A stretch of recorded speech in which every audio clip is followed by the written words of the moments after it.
Oke baik, selamat sore Pak dan teman-teman semua. Pertama, perkenalkan nama lengkap saya Maria Monica Flaviana, NIM 1803030014, mahasiswa jurusan Sosiologi kelas A semester 6. Pada kesempatan kali ini, saya akan mereview buku keempat yang berjudul Disintegrasi Politik. Michael Kohler, Sophie Hinger, dan Reinhard Switzer. Kebijakan publik selalu memperhatikan integrasi migran tertentu dan non-migran lainnya, serta masyarakat secara keseluruhan. Apa arti dari integrasi jelas berubah dari waktu ke waktu, dan dengan itu sifat politik yang tepat dirancang untuk memberlakukannya baik pada tingkat individu maupun masyarakat. Meskipun pergeseran landasan ini konseptual, sesuatu yang disebut integrasi telah menjadi resmi tujuan kebijakan selama 50 tahun terakhir atau lebih, setidaknya di negara demokrasi liberal. Popularisme anti-migran tersebar luas yang memprovokasi perkembangan ini dimulai sebelum tahun 2014, tetapi menjadi lebih pro diumumkan sejak tahun 2015 dan 2016. Ketegangan yang dibuat oleh perubahan ini tertahan oleh penarikan progresif pemerintahan dari dukungan praksis untuk integrasi selama dekade terakhir atau lebih, dan peningkatan yang sesuai dengan peran kekuatan pasar dan sektor sukarela. Integrasi sebagai sekumpulan asumsi normatif, praktik, kebijakan dan wacana yang selalu tertanam dalam konteks tertentu dan diarahkan pada prakelompok atau kategori orang tertentu.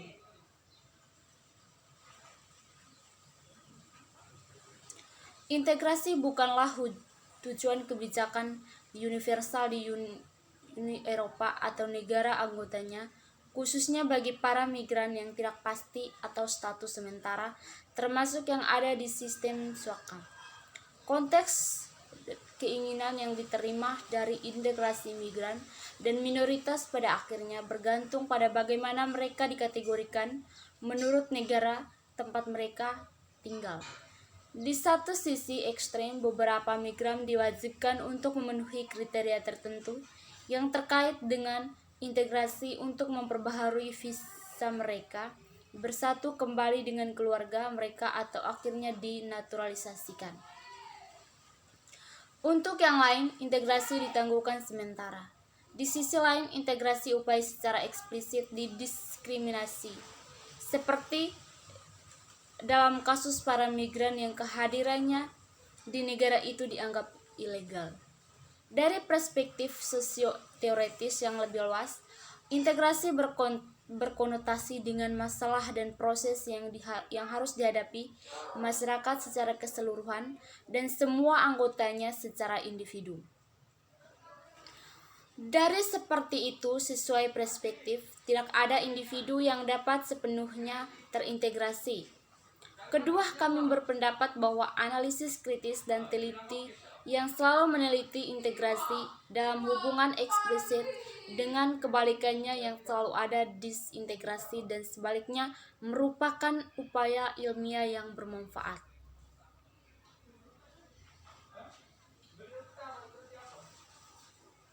Melihat disintegrasi sebagai suatu proses juga menarik perhatian pada berbagai aktor terlibat yang mengarahkan pada keprihatinan kami dengan proses politik ini.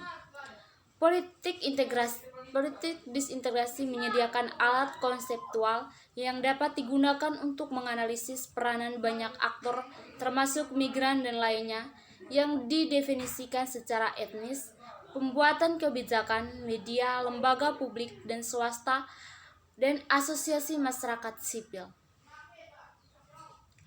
Fokus pada politik berarti bahwa kami berusaha untuk mengungkapkan proses negosiasi seputar disintegrasi dengan mempertimbangkan berbagai aktor dengan berbagai kepentingan, strategi, dan posisi kekuasaan.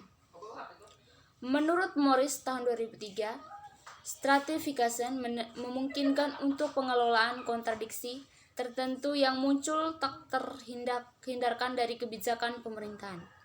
Seperti banyak kontribusi untuk petunjuk volume ini, juga disintegrasi politik biasanya ditunjukkan untuk mengkonsolidasikan konflik antar tujuan kebijakan yang berbeda atau antar wacana resmi dan praktik aktual.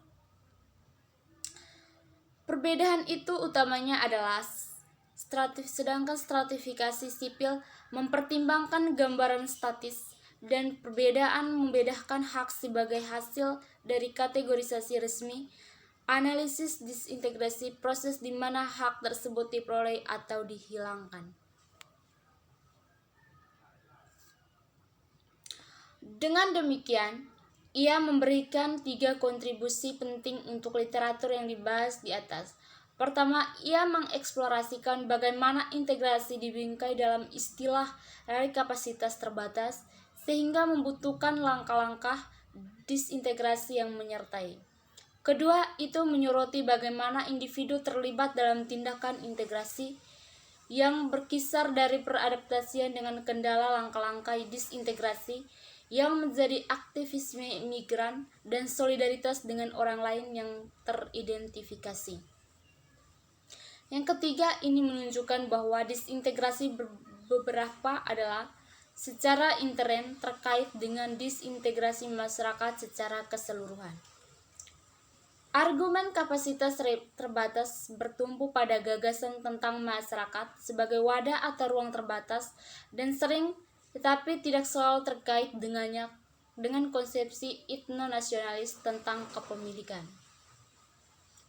Pemahaman tentang integrasi sebagai individu dan tugas individu dan bukan sebagai salah satu yang membutuhkan upaya atas nama lembaga negara boleh secara efektif menyebabkan disintegrasi. Selain itu, ia menyerahkan bahwa menyalahkan distributif ketidaksetaraan atau partisipasi yang tidak setara diletakkan pada individu yang dianggap dan disajikan sebagai tidak dapat berintegrasi.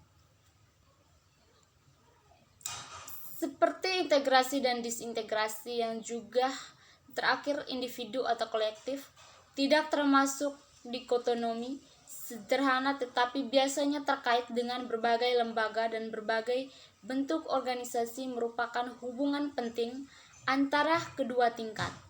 Kombinasi kedua pasang konsep menghasilkan bingkai dan dimensi pekerjaan. Dalam bahasa kebijakan sosial, yang terakhir adalah biasanya disebut sebagai kohesi sosial atau komunitas atau inklusivitas masyarakat atau lembaga. Apalagi kalau terkait keimigrasian, semacam ini integrasi sering diterima begitu saja dan atau digambarkan sebagai terancam oleh kedatangan pendatang baru, terutama mereka yang dituduh enggan mengintegrasikan diri mereka.